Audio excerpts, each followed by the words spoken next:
Yeah. Hello, everybody. For today, we are going to be chatting about The Wind Rises, which I discovered is considered one of the most, if not the most controversial of the studio's films, which I thought was really interesting. But I also think it's going to make for a really great discussion. I think of all of the ones we've had discussions about so far, that this one might have the most uh, depth with its dissecting of its themes and whatnot. So just starting with general thoughts, because I don't know how anybody except for my husband Sean feels about it. What did we think about The Wind Rises, Sophia? Just general thoughts. I have only seen it a couple of times, and I actually didn't remember that I had seen it before. Lee, my partner, tells me we have definitely seen it before, but when I watched it again recently, I was like, I'm not at all convinced that I have seen this before. So it's possible I've only seen it once. Lee thinks I've seen it twice. It's very sad, and that is my thought. It's very sad. That is a good way to put it. Christy. Oh boy. I wouldn't say I disliked it, but I don't know if I liked it either. I honestly I'm really conflicted. Like I don't even really know how I feel about it. I messaged Sarah right after I finished. I was just like, I don't know how I feel about this movie. Like I thought that's why I'm really I'm looking forward to to this discussion because I want to see like what you guys think about it and then like see if it'll sway my opinion either way. Because there's just like so many things I feel like to dissect in this movie, and I'm like I don't know if I am knowledgeable enough or just like smart enough to get everything that was being said. So yeah, looking forward to what you guys have to say. It's, I think, controversial for a reason because I think people's takes on it they range from pretty far extremes. Sarah, what did you think? Were you in a similar camp? Yes, Yeah.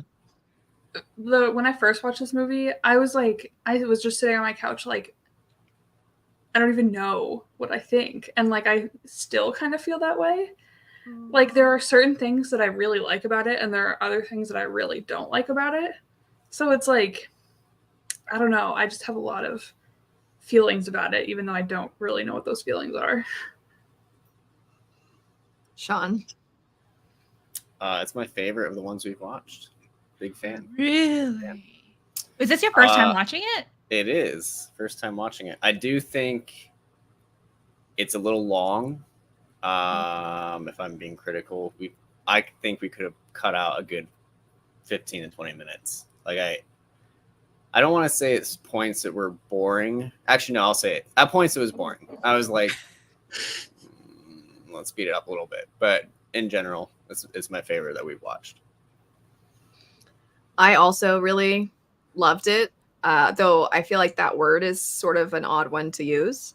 It's almost like when you read someone's memoir, it's strange to be like, oh my gosh, I loved this, when it's about a subject matter that's really tragic.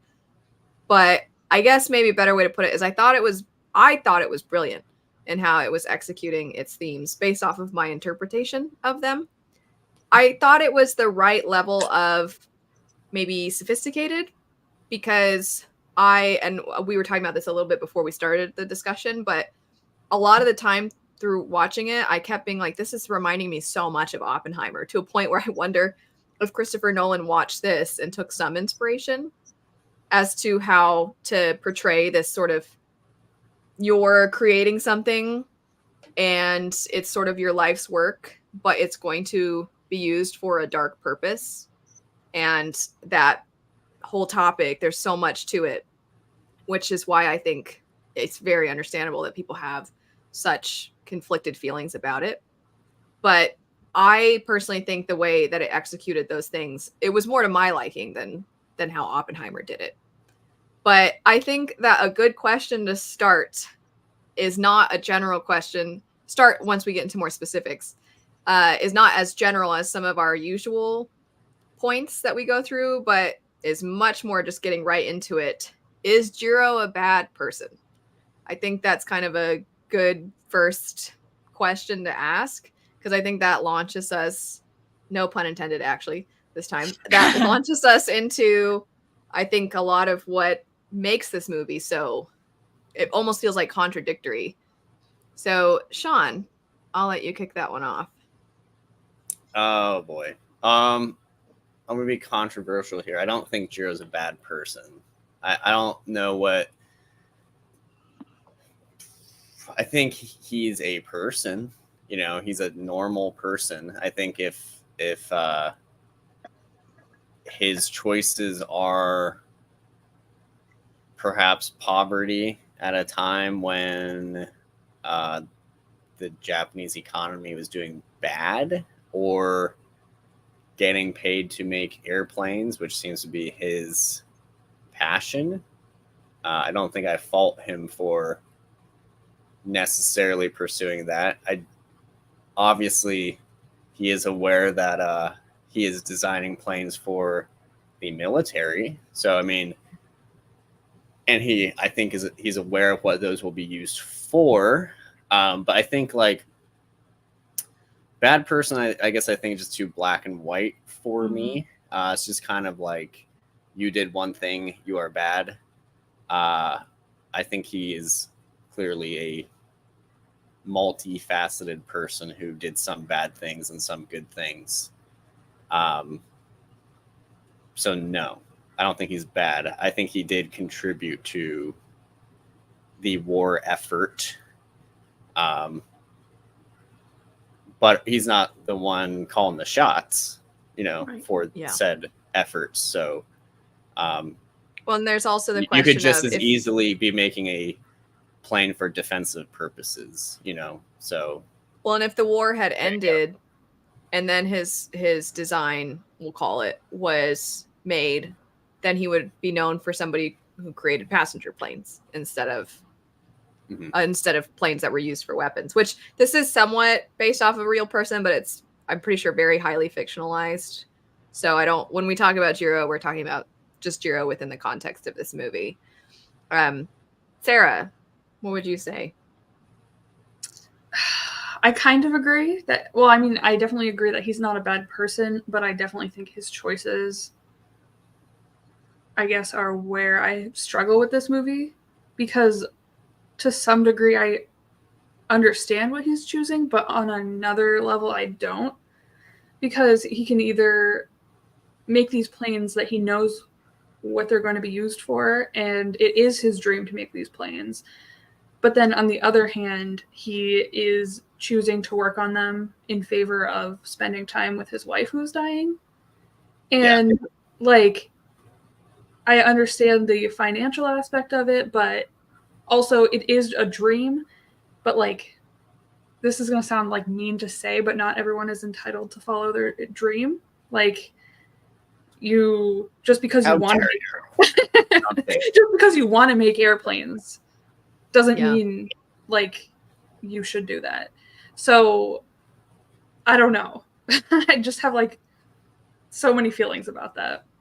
Yeah. And he's not a bad person, but I don't agree with what he chose.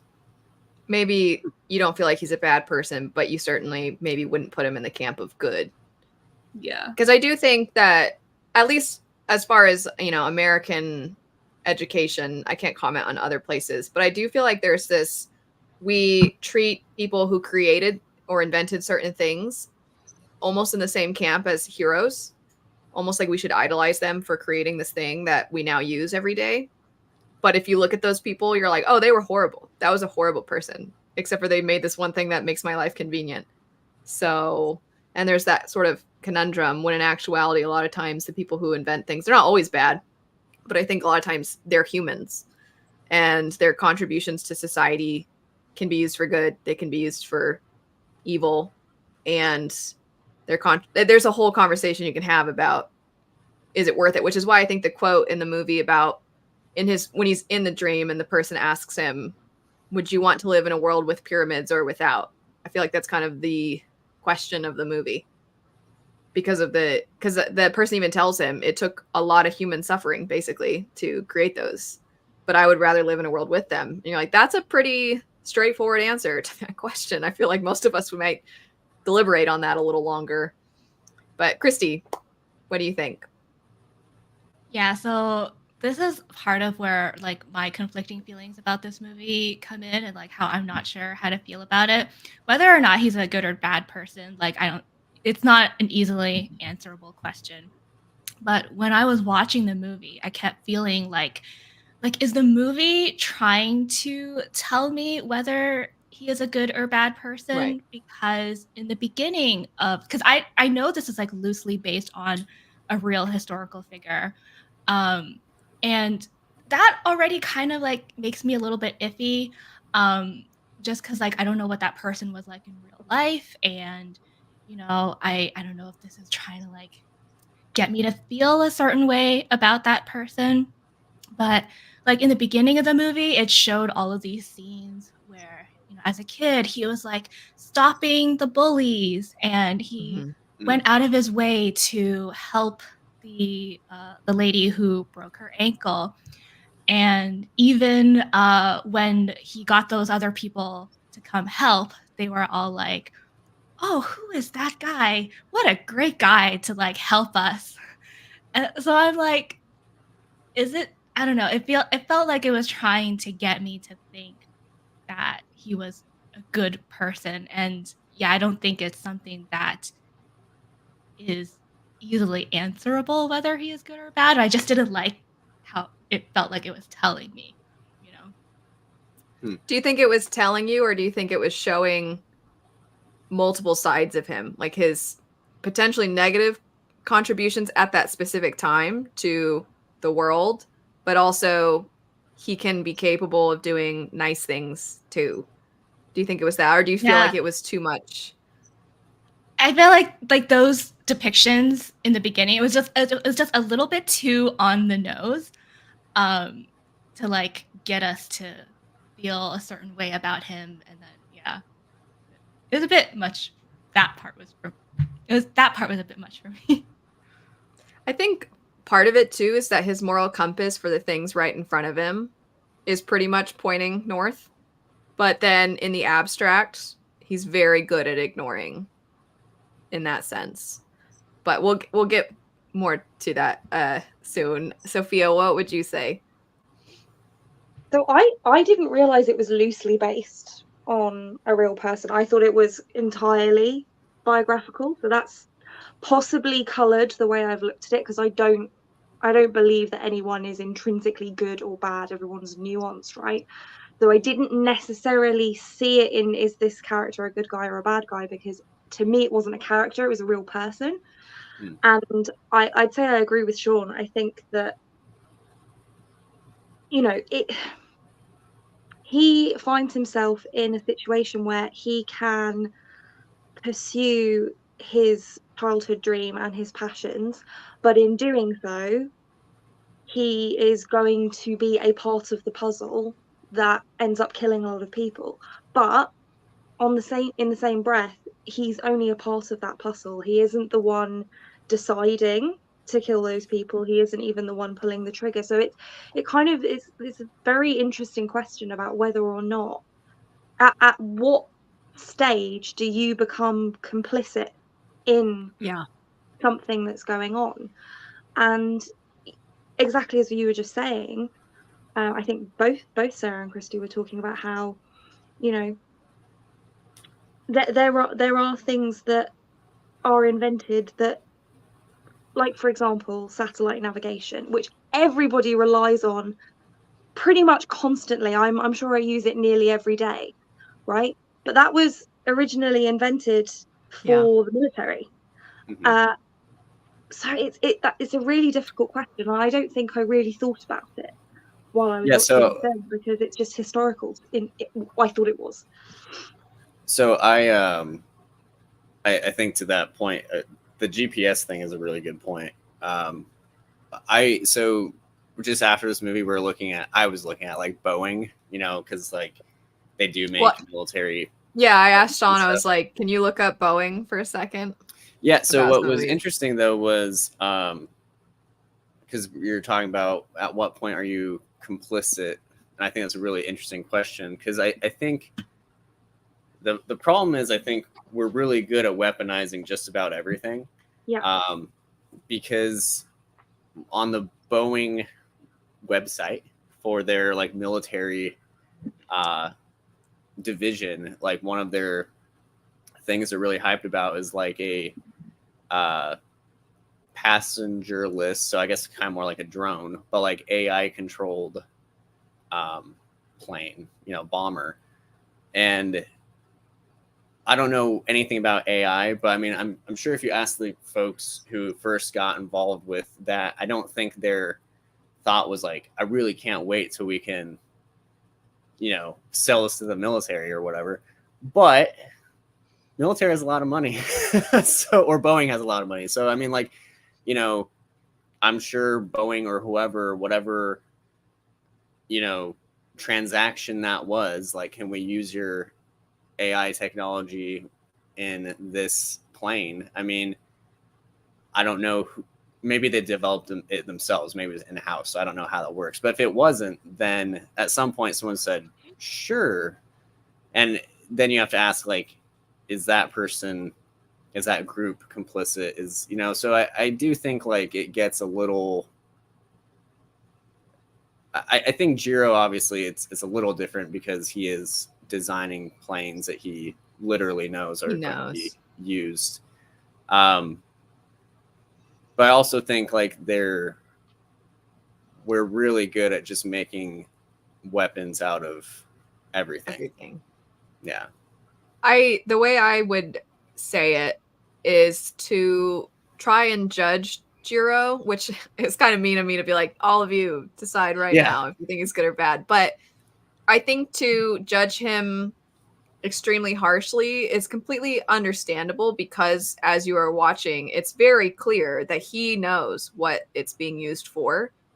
But I think to look at him and judge him and then to not look at yourself and ask that same question, Sophia, of the am I complicit and what am I complicit in, is to be kind of a hypocrite, to not look inward too, because I think part of existing for most of us, we were talking about in Totoro, it's very much at peace and harmony with a lot of everything. It feels almost like a utopia, whereas for most of us, that's not our day-to-day life. And how we get our food, the amount of fuel that we use, how we use our technology, people wanting to get, the next new iPhone, which isn't to I'm not trying to judge people who might have gotten a new iPhone recently, but, even the devices that we're using to talk to each other, most of us got those devices and they utilize materials that were mined in an area where people are mistreated. A lot of us are like, oh yeah, my clothes probably weren't made in a way that's great for the environment or for the people who literally made them. And we acknowledge that it's true, but then we don't want to adjust.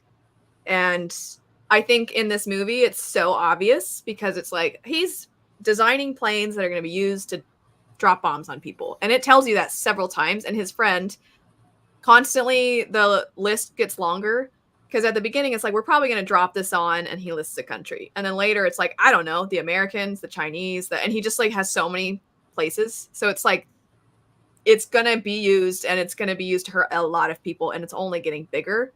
And Jiro at any point could turn around and do something different. But how many of us watch a documentary or read a book about an important thing in life that is affecting people negatively and then actually make steps to change? And I think Jiro's, what's hard is that his is such a huge thing. And I think a lot of us like to think, well, my thing's not huge. But when it's a collective where so many of us are partaking in these various things, it is huge. But most of us, the things that we're partaking in, don't have a possibility of turning into something innovative and good later on down the road. Most of us, it's just consumption of some kind. Whereas his creation, while the immediate effect is negative, it also is contributing to passenger planes in the future, which allows for some positives, obviously some negatives too. But it's just such a complicated, I think it's a very complicated character. And I think what's part of why it's controversial is because usually these movies are a little more obvious with, this is your bad character or this is your good character, or look, this is what we should be doing, this is how we should be living. And this one kind of just shows people for people and reality for what it is. And something I said to Sean that I think how you worded it, Sophia, was really good. The whole, at what point are we complicit? I think this movie, what it does is it shows us, because we so often look at atrocities in history and think, well, how did we get there? And this movie is showing you how we're getting there. And it's through not mustache twirling, they wear their evil on their sleeve people, but everyday average, sometimes seemingly good people who are making decisions that eventually lead to things that are weaponized. So I think it's super complicated. Yeah, And I think there's a certain No, go degree ahead. of compartmentalization going on there, and that's Yeah. something that I relate to, because anybody who's watching who doesn't know, I'm a lawyer, and I used to work in community care law, so acting for people who lack mental capacity to make decisions about where they're going to live and what care they're going to receive, and all of these really huge important life choices. And you do have to separate yourself. You can't, in that kind of job, one thing I was taught at uni is that the client's problems are the client's problems, and they have to stay their problems, not your problems, because otherwise you can't be effective at your job. And sometimes, and it's part of why I left, sometimes that ends up going too far, and the internal division becomes too strong, and that starts to really muddy things, and humanity can get very messy. Since I yammered on for quite a while, was there anything, Christy or Sean or Sarah, that you wanted to add? Was there anything that popped up as I was talking? No, not so much. So because it's hard to pinpoint, like, what is it trying to say? I think diving into the themes is kind of an interesting next step, because you can pull so many things from this. And I think, Chrissy, you were kind of saying this. I know some people's criticisms of this movie is they don't feel like Jiro is ever held accountable in any fashion. Do you feel like it was thematically irresponsible to not show him being held responsible in any way, or him very overtly feeling guilty or regret for what he's done? I think in this way that it doesn't do that, I feel like I appreciate it more. Because like one thing that I don't like when I'm watching these kinds of media, whether in books or films, is like when the director has like a clear agenda that they want to impart on you, and like think and be like, you should think this way, or this is the message that you should take away from it. So I do appreciate that it doesn't do that. And I think like overall, like the biggest dream or the biggest theme is the fact that he is chasing his dreams. And even in the dream where he meets that, I forgot his name. Is it Caproni? Caproni? And then it's Caproni, right? And he was saying like, this is a cursed dream. Like, because you can chase it and you can realize it, but there are going to be consequences. And I think like that says enough about that. Yeah. Sarah, what do you think?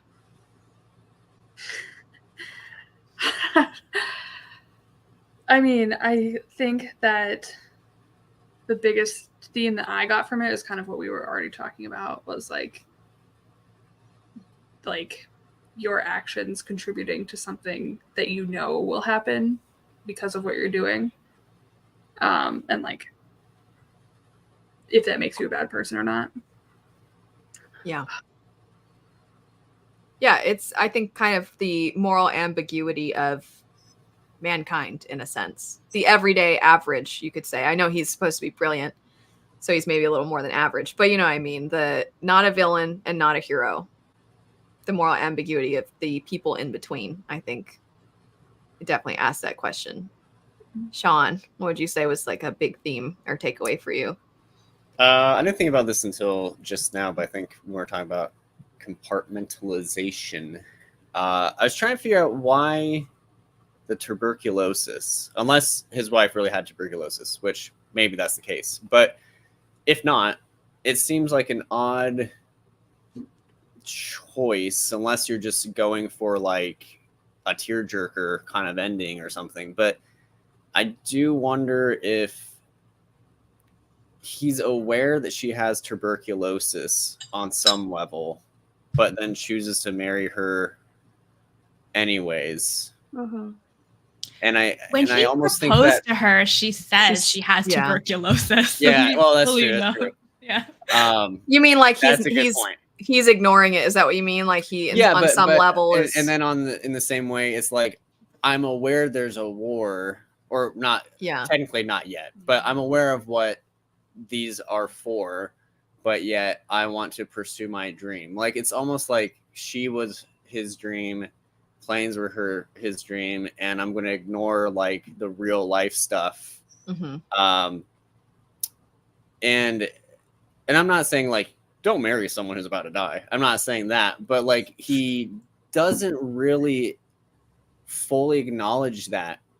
Like, Yeah. I mean, his sister's like trying to tell him like, you've been gone, and she's like sleeping all day. She doesn't leave her room, and then he just like kind of waltzes in, and he's like his normal self, and then is like, well, I gotta keep working on my design, and he doesn't really seem to like fully acknowledge the situation he's in, and it's I don't know. I guess situation. In any situation, I guess I was just trying to think like why give her that disease if there's not like some sort of symbolic reason, and like I said, unless it's just let's make it sad, which I don't think that was like the point. So I don't know.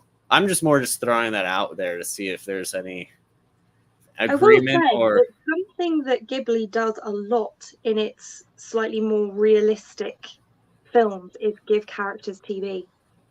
Oh yeah. I was gonna say like kill or make sick the moms or the women. Yeah. So I have a lot of thoughts on that. So the most impactful scene, oddly for me, maybe it's not odd, but the scene where he does come home, and I even said, I'm like, please don't start working as soon as you get home. And he does. And she's like, can you hold my hand? And, and he's like, is this too bright with the light and everything? And he holds her hand, and then he keeps working. And then when he's smoking too, even though he knows it's bad for her, I'm just like, what are you doing? You just said. And even though she's like, no, it's fine. You're like, it's not fine. But the scene, it's not the entirety of the scene, but just like the frame of her, you just basically see her hair, and she's holding his hand. You see his back. I feel like the color usage and the contrast where he's over here, his work is illuminated, and then she's like in the dark.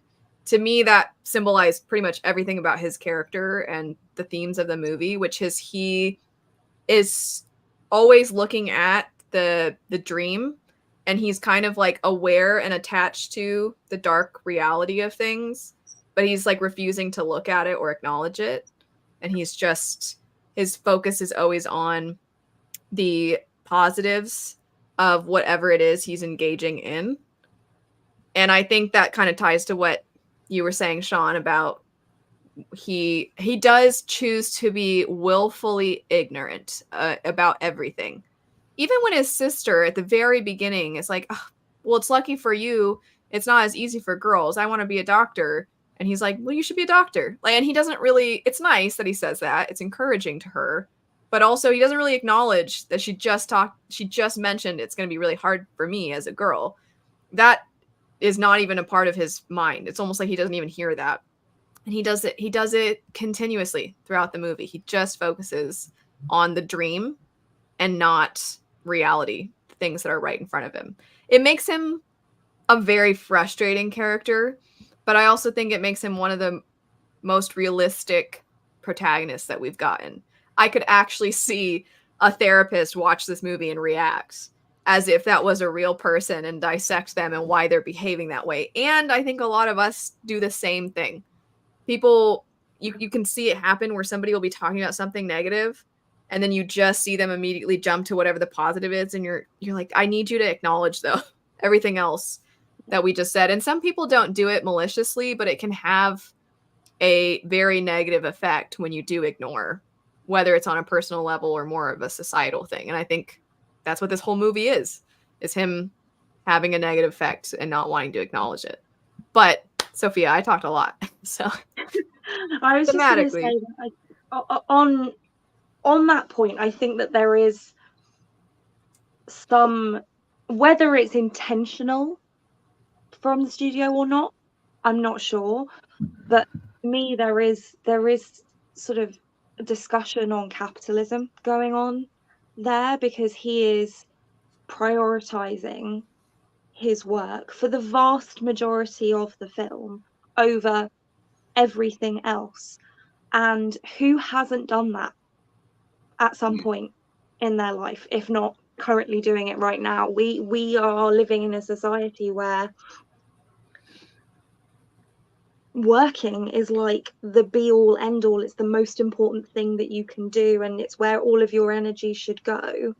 But actually that's not true, and that's not the way, or at least I don't think it's the way that things should be. And so whether they did it intentionally or not, I feel like there is this message in there of, well, look, you can see when you're outside looking in, you can see that him being obsessed with his work to the detriment of spending time with his dying wife is not what he should be doing, and that was not the right choice.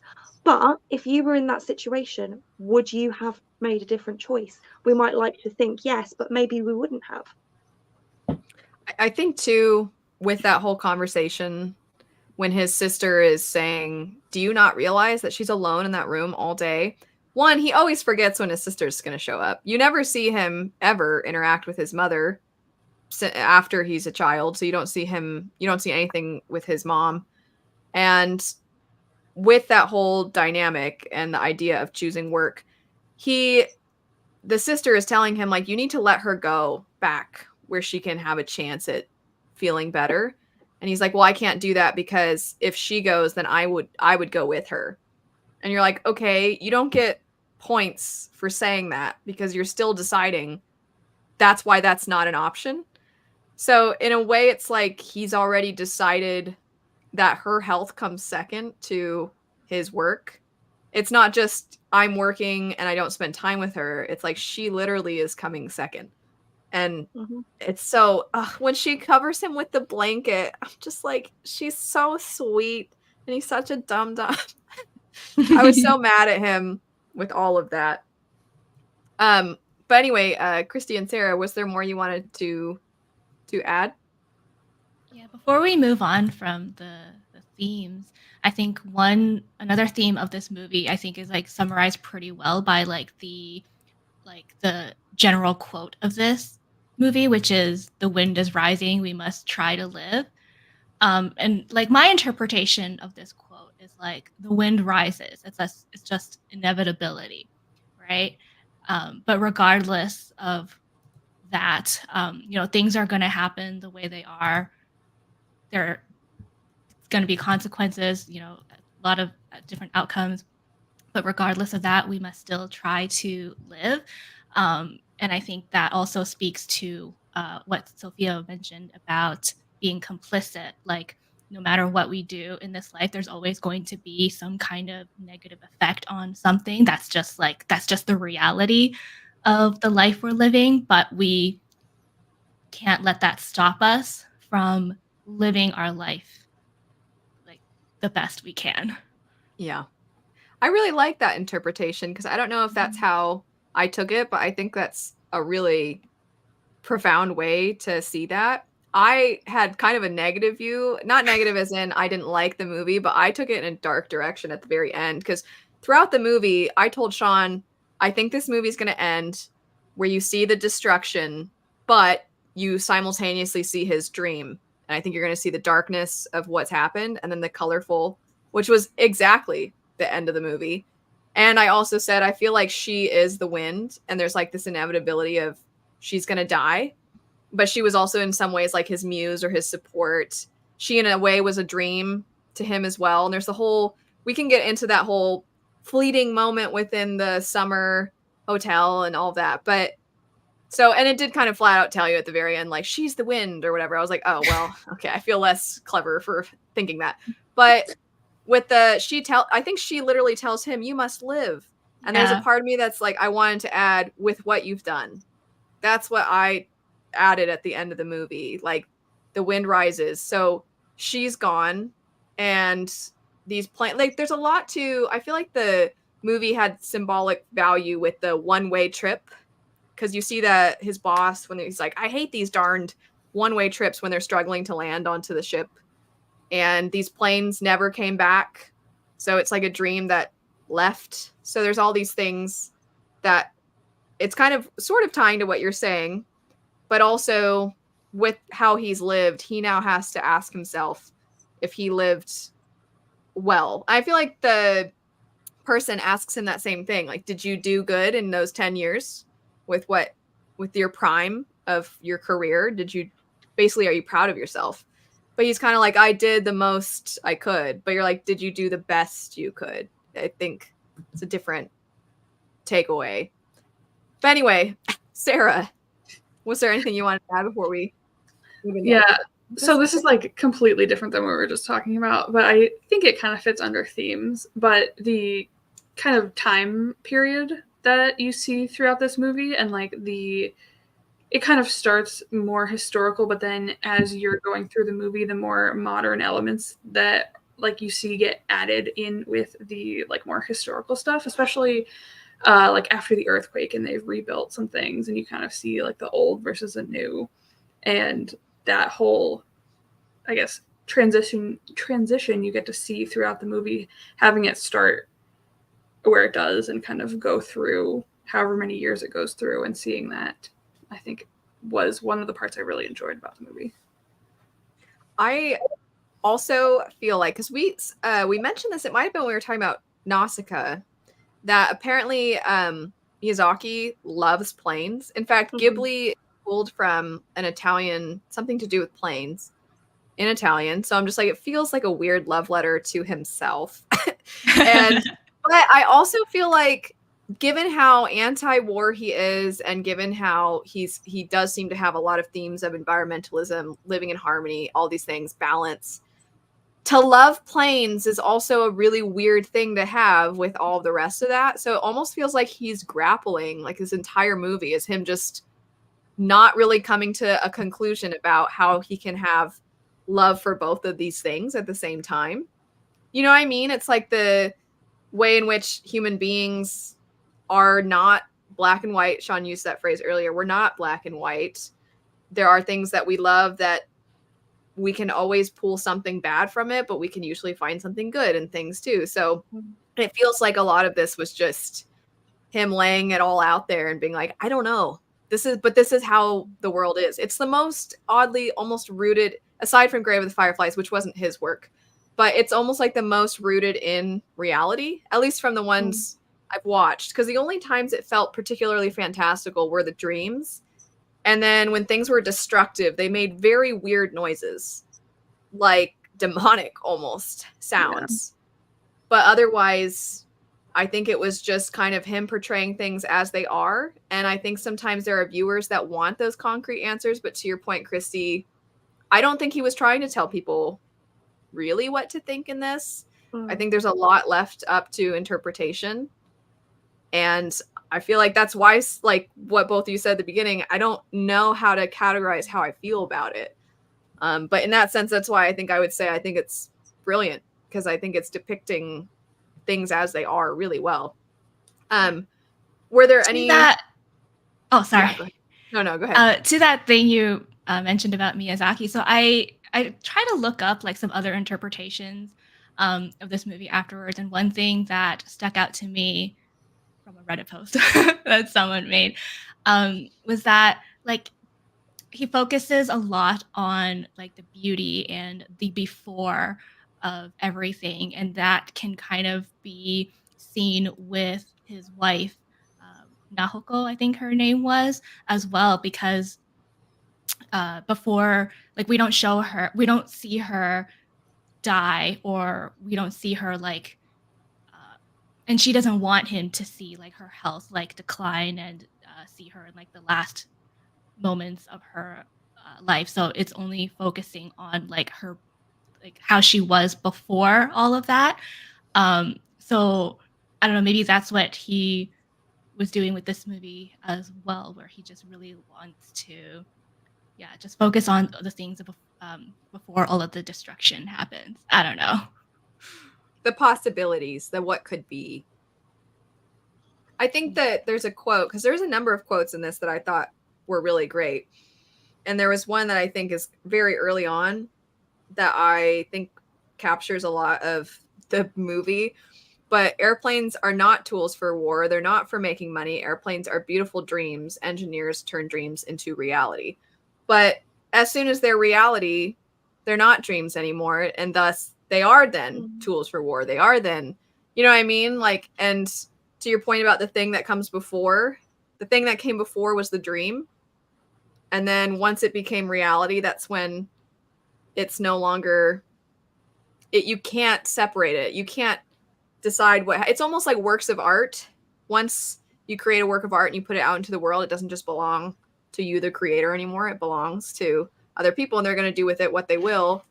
Some people are, and when it's a work of art, you know, typically it doesn't have the same maybe tangible negative impact as planes designed to drop bombs, but there is still a potential for it to be weaponized. Like Sean was talking about at the very beginning, anything. We're humans are very good at making bad things, but he only ever wants to see the passenger plane that can bring people together and have them travel all over the world. So anyway, yeah. Oh, go ahead. No, I was just gonna, I mean, potentially say something slightly controversial, but I think that it's interesting that, because I didn't know that this film was controversial. I haven't really read anything about this film. I've just kind of watched it and then came prepared to talk to you all about it. So I didn't know that. But I think it is interesting that there is that controversial conversation about whether or not he is a good man or a bad man. Because at least in the, I mean, I don't know about outside of the UK, but at least in the UK, Winston Churchill is like lauded as this hero. Is he though? I would question that. But it feels like that doesn't get questioned, but then we're questioning this guy who just wanted to make some planes. Like, yeah, I just think that's interesting. Yeah, I think that is a good point. I think part of why it's controversial is because they don't feel, some people don't feel that it did enough, like it doesn't really show destruction. And right. I think that's fair to say. You don't really see the consequences of his actions. But I think that's because for most of the movie, you're seeing the world as he sees it. And thus he's ignoring that. We've talked about before that that's how we interpreted a lot of his actions, is he just chooses to ignore the negative. And so it makes sense that when there is destruction, as much as possible, he couldn't look away from the effects of the earthquake that was right in front of him. He couldn't look away from the bank crisis. There were tons of people all around him, but he can choose to not look at what the effects of his planes are. And he doesn't really look into that at all. Anyway, criticisms. Because I think a lot of this has been us talking about like the potential interpretations, and in some ways we've been sort of praising it, or at the very least there's like this neutral undertone. But if there's something to be critical of, what would you say? Sean, you talked about the time. You think it could have been trimmed a bit. Yeah, I think it could have been trimmed a little bit. I also think, like, I'm going to repeat myself, but I don't know, unless there's like a reason for her to get sick and die that's thematic, it seems a little like we're just fridging her, you know, like it seems like kind of like out of I don't know what the point was, aside just to be like, it's sad. She has tuberculosis, and you're like, okay, you know what I mean? Like so I don't know if we needed that element to the story, to be quite honest. I think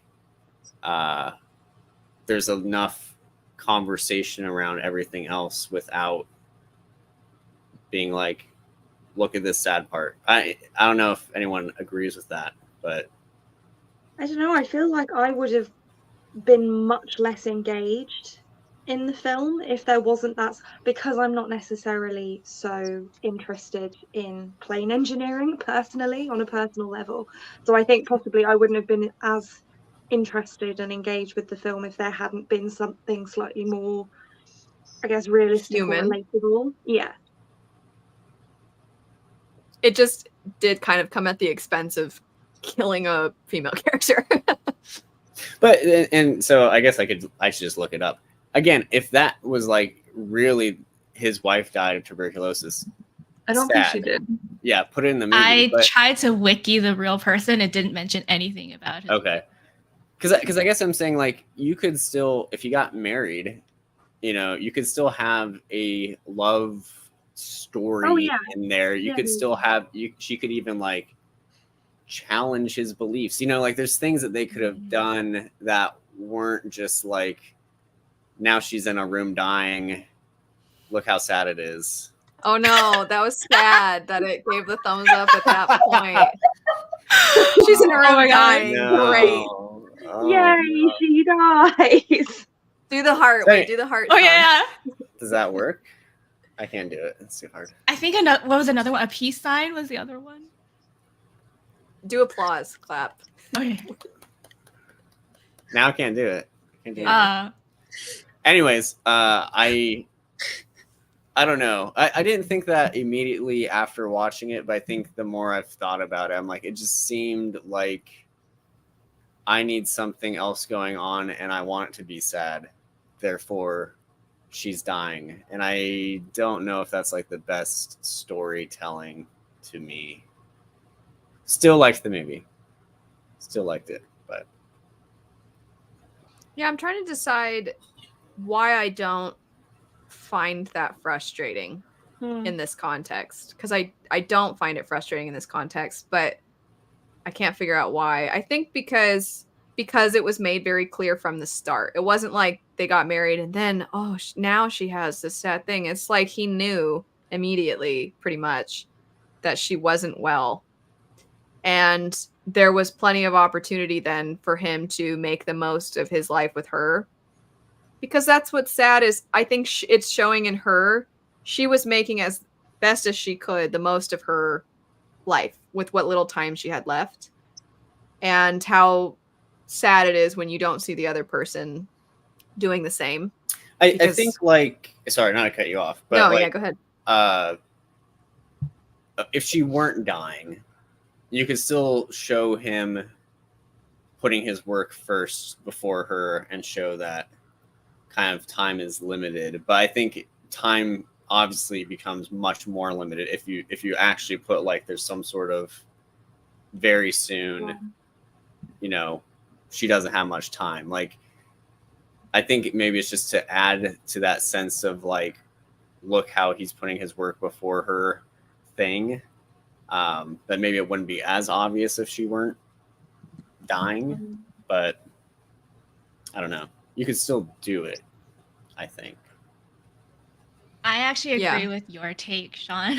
That's part of the part, like when I finished watching the movie and that happened, that's part of what made me feel like I don't know how to feel about this movie, because I'm like, yeah, I shed a few tears, but I'm like, I didn't want to, you know, it felt like it was forcing me to be sad and to cry. And another thing is like, I feel like, what was she also like, the whole point of her character in the movie was just like surrounding him. Like, she didn't feel like a real character. She just felt like his wife. And I agree with that. I think that's like another thing that I didn't love, because it just felt, I don't know, she was just there to serve like purpose for him and his story, which like I get, like this is his story. Yeah, like I feel like I think I would have liked what you suggested, like if she was there to also challenge him and make him confront the things that he was doing. I don't know if this is accurate. I did just find this. It says it was lifted from the woman Setsuko in the Horitatsue novel The Wind Has Risen.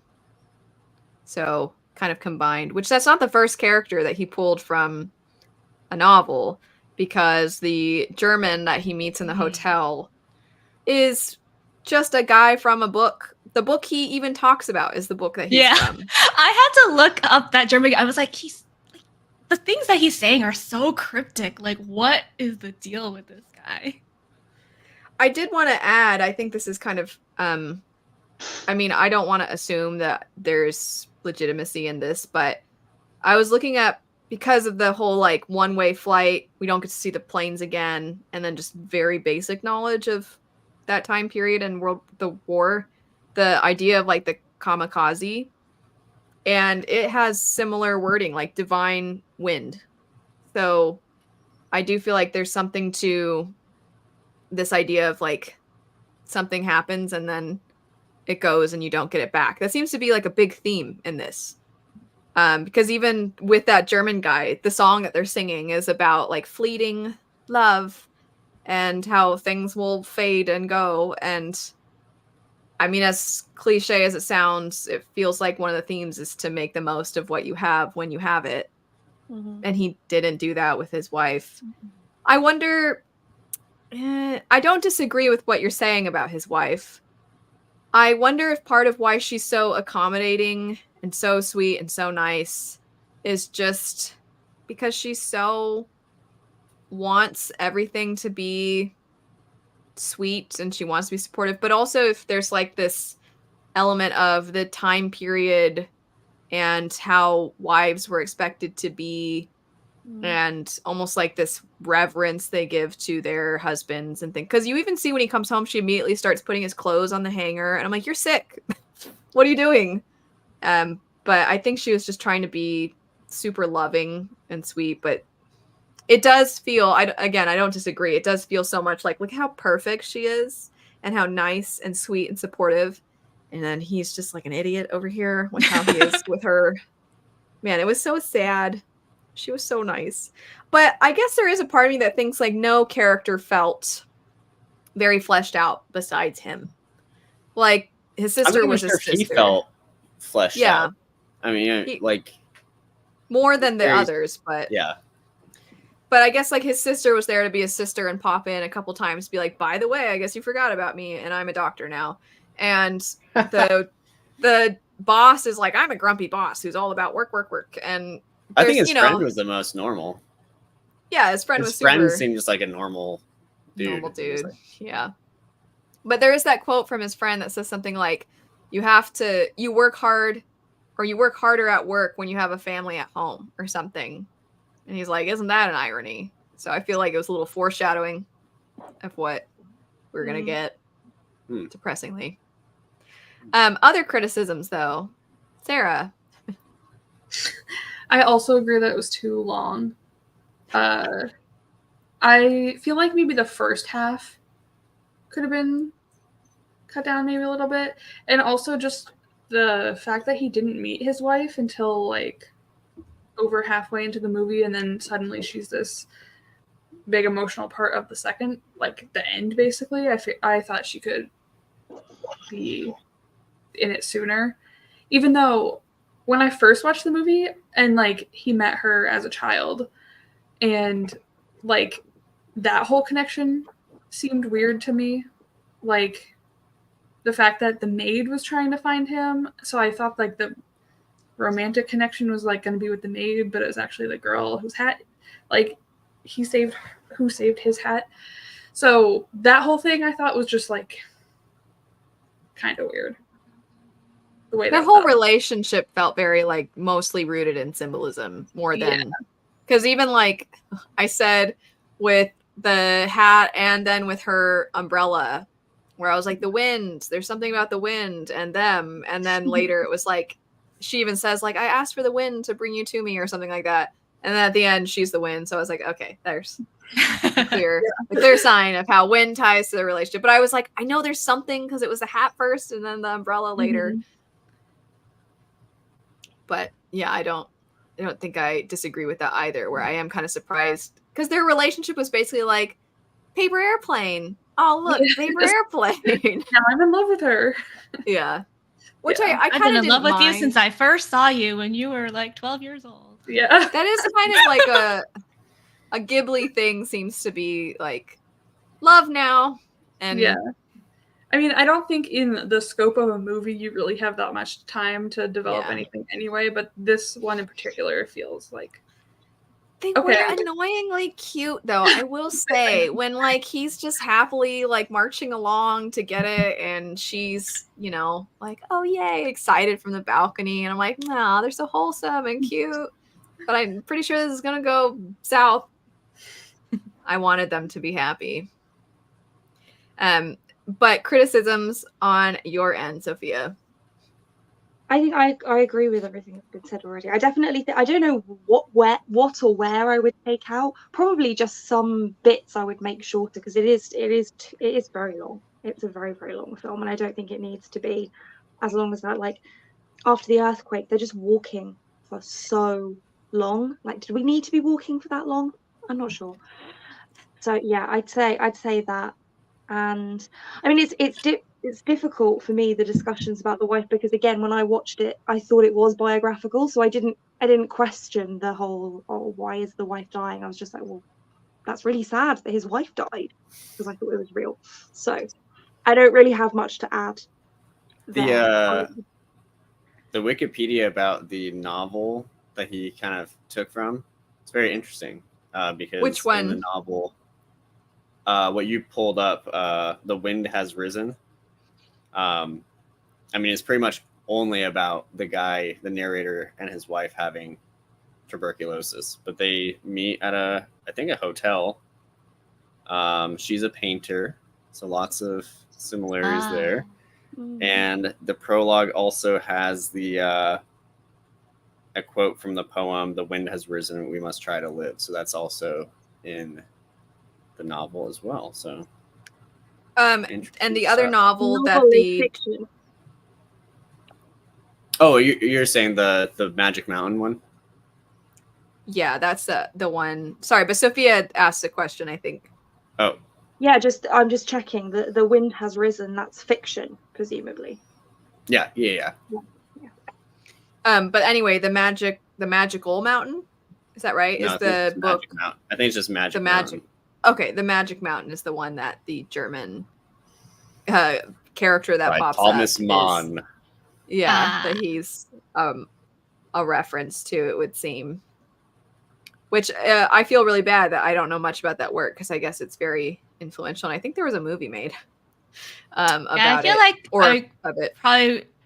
I feel like I probably would have better appreciation for this movie if I knew more about that story, because otherwise you watch that whole like section and you're just like, what is happening? Like, who is this guy just randomly eating a salad? I just thought he was just some guy. Go ahead, sorry. It looked like Oh, sorry. The salad. Okay, sorry to focus like so weirdly on the salad, but it looked like it was from a potted plant, and I'm like, what? It did. I thought the same thing. I was like, is he not even? Again, it's like not real. Can see him? Another small criticism I have for this, and I think the reason why like it felt like such a long movie, because it's only like slightly over 2 hours long, right? Or just 2 hours, but Princess Mononoke was like 2 hours and 15 minutes. It was even longer than this one, but that one didn't feel like as long to me as this one did, and I think it's because like this one just like the storytelling just felt so disjointed. Like it just went from like one scene to the next, and there wasn't really much connection between them. It jumped, but I know it was because like it spanned like such a long period of time. But I think because it was so disjointed, that's why it felt like just never ending. I think part of that that kind of threw me off is they don't tell you how much time has passed. So like even like Yeah. this scene is this year, this scene is this year, that might help. Yeah. that. Yeah. I definitely think the context clues you're like you really have to be like, okay, hold on. So the banking thing happened in the 20s, I think. So then now they've got to be. It said the worst of their depression happened after the 20s, which means now we're in sometime between the 1930 and 1932. Because I was trying to look up the events as we were watching, so I would have an idea of how much time had passed. Which I, on one hand, like kind of like. What was that? Or maybe it's easier to track for a Japanese audience because Yeah, presumably that's they'll be true. more familiar. Like I don't really know very much apart from broad strokes of Japanese history, so I wouldn't be able to say especially that earthquake really did like there's Right. like a giant firestorm that like destroyed a bunch of Tokyo. I was like, huh? I didn't know read that. the Wikipedia page Yeah, about yeah. that after because I was like, this is so interesting and I've never heard of it before. Yeah. Like, Because at Yeah, first that's I why- thought he was having another weird dream. I was like, oh, another dream sequence somehow, right? And then it's like, oh, never mind. I don't disagree that it kind of does. The transitions are a little harsh. You know, it doesn't kind of seamlessly. There's not like some pretty where the effect goes like it blends and you saw destruction and now you see it's rebuilt and thus it's been a while. It's like it's not very clear. Mm. I kind of didn't mind, and I also felt like it then made me. You said what you were describing, Sarah, of like, wait, I kind of want to look into this for a second. It kind of gave me snapshots of different parts of history that I then wanted to know more about, in a sense. But I think as a viewer, it is kind of asking a lot to follow if you're not as familiar. But as far as like just general criticisms, I don't know. I thought it was brilliant. I don't know if it's not that I disagree with a lot of what has been said. I think I just don't know. I don't know that I feel negatively toward a lot of what's been presented. Like I didn't mind the length.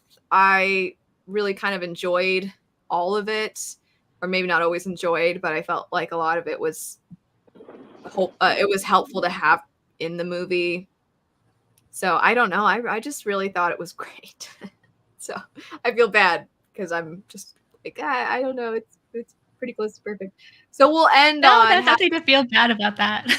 And I did enjoy like it's like so interesting to see history from that side, which we normally don't get to see. Mhm. Right. Yeah, I think that I was very curious watching it, and for a movie about basically engineering of planes, which I have no knowledge of and I don't actually care that much about, I was like, this is interesting. And also when he's like, what if we used flathead screws? I'm like, really? That's that big of a difference? I thought that was interesting too. But anyway, I thought we could end it on how does it compare to the other ones for you? Sean. I have to ask again, other Studio Ghibli or other stories in general? Yes. No. Studio. Yes, no. Okay, that's very confusing. I still, despite my criticism, I still think it's my favorite. I think it compares probably most favorably to, I don't know, other war-centric ones. So probably like Mononoke or Grave of the Fireflies. And it's definitely a more adult movie, but at the same time, it's also like not violent like those, oddly. Like all of the violence is almost like in our minds. It's like we know what's going to happen. So weirdly, you could, I think, show it to kids, but they'd be bored. I think that's the thing. Is like it'd be like, I don't know what's happening. There's no Totoro. Why am I watching this? So I definitely think it definitely is much more adult. It feels the least like an animated film. I know it's a weird thing to say, but like it almost felt like it could have just been like could have been made for anything. I don't know. It didn't need to be animated, I guess is what I'm saying. Like you had no like fantastic beasts or magic or any of these things. It's just like, oh yeah, he likes planes. Cool. Some of the planes were kind of like fantastical, though. True. For me, I think this falls kind of like in the middle of my like ranking of Studio Ghibli movies that I've seen so far. Because like part of the reason that I like Studio Ghibli so much is because of the fantastical elements, and like you said, this doesn't really have as many of those. As far as like which one it feels the most similar to me, it feels similar to Porco Rosso, which we haven't talked about yet. But that one is also a very plane heavy focused movie. Like in a similar time period, I think, as well. So it definitely with pigs. Yes. This movie. So excited. So excited. So it definitely feels similar to that movie in my brain. Like I was thinking back and I was like, wait, is that this scene that I'm thinking of, is that from which movie? So definitely similar to that one for me. Me next. Yeah, story-wise, like it's so different from all the other ones, I feel like. But I think visually this one kind of reminds me of Howl's Moving Castle, especially like the background that we see right now with like the fields. That just reminds me so much of Howl, and like the movie poster too, where she's painting. I'm like, it just reminds me of Sophie and that. I think for me, as I watch more of Studio Ghibli movies, what I find that I appreciate the most about them is the visuals and the music. I don't know if like their stories are ever some of my favorites. Like if it didn't look the way they did, if it was in any other kind of medium, it was just if I'm just like getting the story itself, like I don't know if it just wouldn't have like the same charm to me. So Yeah. Except for Kiki. Oh, that's true. I did Because love it's Kiki, because the book is also precious. yeah, and that's why Kiki and Mononoke are my two favorites, because in addition to the visuals and music, the story I really liked. I heard everything, I promise. I think that I feel similarly to you, Sarah. I think it's very, for me, I don't have any strong feeling about it in any particular direction. I don't dislike it. I don't love it either. I think it's kind of quite firmly in the middle.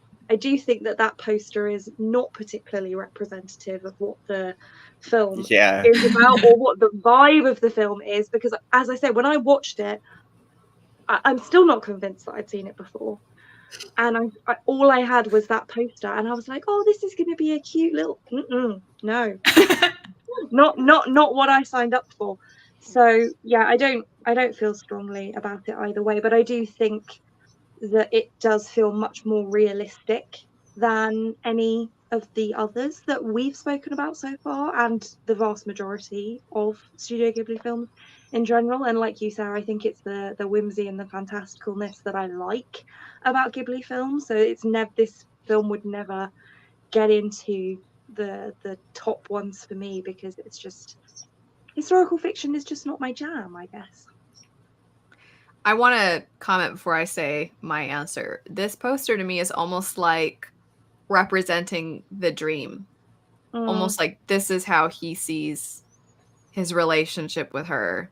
This is how he sees his love. This is how he always sees everything colorful and vibrant and dreamlike, as opposed to what it actually is. But anyway, for me, I know I was saying that to answer Sean's question, I was like, no, Ghibli. But I did throughout the movie, and I know I said this earlier, constantly was like, wow, this is so much like Oppenheimer. Even when it was showing him talking to the other engineers and designers, just even that, and like showing him with the calculations, I thought so much of it was similar. it's just a little bit more streamlined than because Christopher Nolan loves to bounce around. But as far as Ghibli goes, interestingly, even though it's not made by the same person, I think that it and Grave of the Fireflies essentially can exist in the same dimension, you could almost say, because they're both historical fiction. Grave of the Fireflies is like the after the events of this movie. This is the effect. It's almost like here's the ideal and the dream, and then here's the reality, which I don't think was the intention. But if you watch this movie and then watch that one, you can kind of see the results of war. But as far as my enjoyment, we've discussed many a time that there's such a range of whimsical and light and cute, and then also extremely depressing or a lot drier, actually, weirdly, despite the fact that I think the studio is known for colorful, vibrant. But I think as far as my respect for the themes and so much that you can dissect, it and Princess Mononoke are my tops.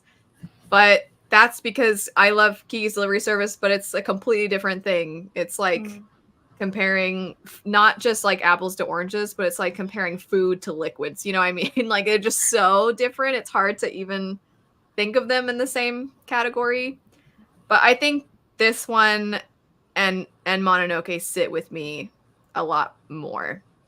I loved it. I don't know. I guess Sean technically might have either Sean liked it more than me, or I just like Mononoke and this like more than Sean, and this one's highest for him in the Ghibli universe. But I don't know. I thought it was great because when I finished Mononoke, I was like, that was a perfect movie, and then this one, I was like, that was really good. But I like Mononoke more.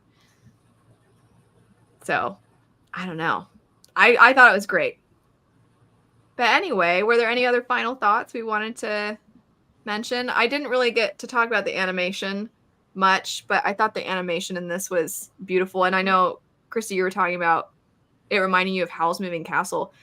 It lost, I don't know if all of you know this, it was nominated for an Oscar, and it lost to Frozen.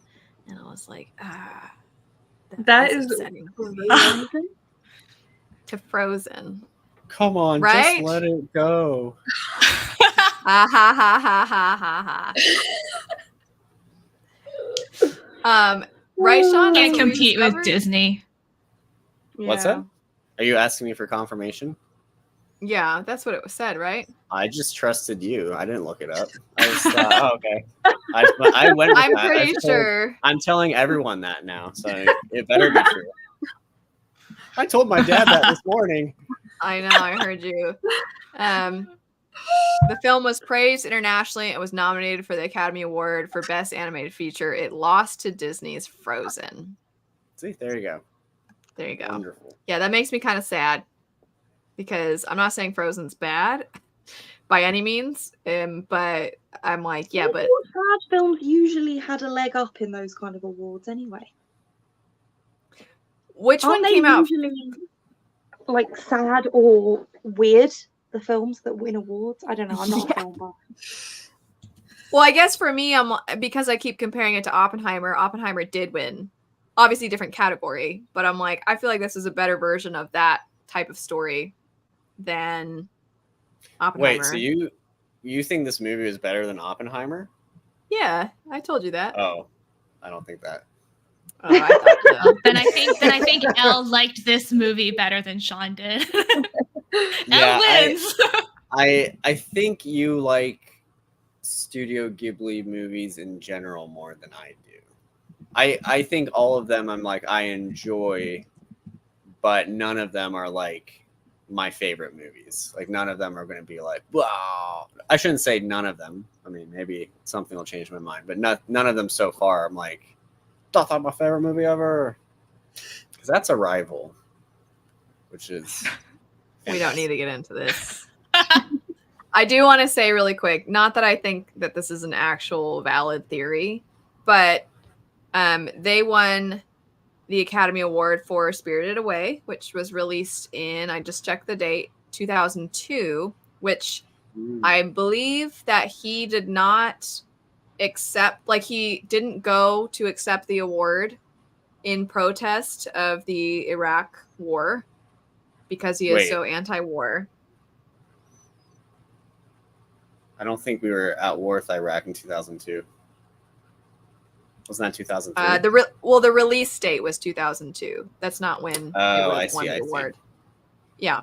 So Got he didn't accept. So there's a part of me that's like, maybe that's why they snubbed him, because he didn't accept. But I'm like, I don't actually think that's. I don't think that's actually what it is. I just liked this more than Frozen. Is all it really. I'm comes running down with to. that too. I'm going to tell everyone that as well. Yeah. They snubbed him. Gonna spread Academy that Award on- politics. Yeah. Yeah. I probably should not. Conspiracy I shouldn't put that theories. out there. Yeah. No. It's too late. You already have People just have different opinions. misinformation.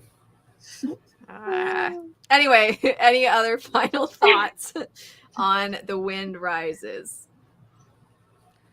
No. Not the movie, but so I sit facing my window and I've seen at least like 5 planes flying by during this chat.